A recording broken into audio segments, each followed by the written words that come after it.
பண்ருட்டி அரசு மருத்துவமனையில் மருத்துவர்கள் மற்றும் பணியாளர்கள் பற்றாக்குறையால் நோயாளிகள் படும் அவதி குறித்து விவரிக்கிறது இந்த தொகுப்பு.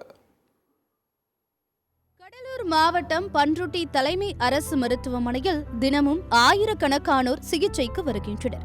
ஆனால் அவர்களுக்கு சிகிச்சை அளிப்பதற்கு போதிய மருத்துவர்கள் மற்றும் பணியாளர்கள் இல்லை என்று கூறப்படுகிறது. பண்ருட்டி அரசு மருத்துவமனையில் 20 மருத்துவர்கள் உட்பட 90 பேர் பணியாற்ற வேண்டிய சூழல் உள்ள நிலையில் வெறும் 5 மருத்துவர்கள் உட்பட மொத்தமாகவே 20 பேர்தான் பணியாற்றி வருவதாக தெரிகிறது. கடந்த 6 மாத காலமாகவே 15 மருத்துவ பணியிடங்கள் காலியாக உள்ளதாக குற்றம் சாட்டும் அப்பகுதி மக்கள் போதிய மருத்துவர்கள் இல்லாததால் உரிய நேரத்தில் சிகிச்சை பெற முடியாமல் நோயாளிகள் அவதியடைந்து வருவதாக குற்றம் சாட்டுகின்றனர். இந்த அரசு பார்த்தீங்கன்னா பெரிய பெரிய கட்டணமா தெரியும், ஆனா மருத்துவர்கள் யாருமே கிடையாது. எல்லாமே இருக்கு.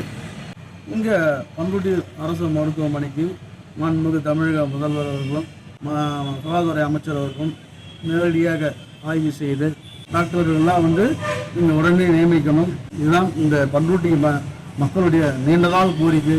மேலும் பண்ருட்டி அரசு மருத்துவமனையில் அறுவை சிகிச்சை பிரிவு இல்லாததால் விபத்து மற்றும் கர்ப்பிணி பெண்கள் அவசர சிகிச்சைக்கு வரும்போது கடலூர் தலைமை அரசு மருத்துவமனைக்கு அனுப்பப்படுகின்றனர். எனவே பண்ருட்டி அரசு தலைமை மருத்துவமனையில் அறுவை சிகிச்சை மையம் அமைக்க நடவடிக்கை எடுக்க வேண்டும் என்று கோரிக்கை எழுந்துள்ளது. அதேபோல் மாலை நேரத்தில் குறிப்பிட்ட நேரத்திற்கு முன்பாகவே மருத்துவமனை வளாகத்தில் உள்ள பல துறைகளின் அறைகள் பூட்டப்பட்டு விடுவதாகவும் இதனால் சிகிச்சை பெற வருவோர் ஏமாற்றத்துடன் திரும்பி செல்வதாகவும் புகார் எழுந்துள்ளது. பண்ருட்டி அரசு மருத்துவமனையில் தேள் கொட்டினாலும், பாம்பு கடிச்சினாலும், ஆக்சிடென்ட் ஆனாலும், நெஞ்சு வலியோ மாரடைப்போ வந்தாலும் எது வந்தாலும் உடனடியாக இருக்கிற டாக்டருங்க கடலூர் அரசு மருத்துவமனைக்கு அனுப்புறாங்க.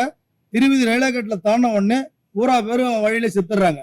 அதனால உடனடியாக மாவட்ட நிர்வாகமும் தமிழக அரசும் தலையிட்டு இந்த பண்ருட்டி பெரிய ஹாஸ்பிட்டலை உடனடியாக கவனம் செலுத்தி இந்த ஹாஸ்பிட்டலை வலுப்படுத்த வேண்டும். நம்ம இருக்க இடம் பாத்தீங்கன்னா சித்த மருத்துவ பிரிவு. இன்னைக்கு மணி 4:30 தான் ஆகுது. 5 மணி வரைக்கும் இருக்கணும். ஆனா இப்ப பாத்தீங்கன்னா இப்போ க்ளோசிங்னு போட்டிருக்கு.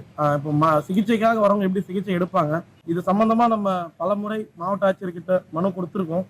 அப்படி இருந்தும் ஒரு ரெஸ்பான்ஸ் இல்லை. கடலூர் பண்ருட்டி மருத்துவமனையில போதிய வசதி ஏற்படுத்தி தர தமிழக அரசு, தமிழக சுகாதாரத்துறை அமைச்சர் மற்றும் மாவட்ட ஆட்சியர் அவர்களிடம் இந்த காணொலி மூலம் வேண்டுகோள் விடுக்கின்றோம். எனவே மாவட்ட நிர்வாகம் மற்றும் சுகாதாரத்துறை அதிகாரிகள் உரிய நடவடிக்கை மேற்கொண்டு பண்ருட்டி அரசு மருத்துவமனைக்கு போதிய மருத்துவர்கள் மற்றும் மருத்துவ பணியாளர்களை நியமிக்க நடவடிக்கை எடுக்க வேண்டும் என்பதே பொதுமக்கள் மற்றும் சமூக ஆர்வலர்களின் வேண்டுகோளாக உள்ளது. சத்தியம் செய்திகளுக்காக கடலூர் மாவட்ட செய்தியாளர் பார்த்த சாரதியுடன் சத்தியம் செய்தி குழு.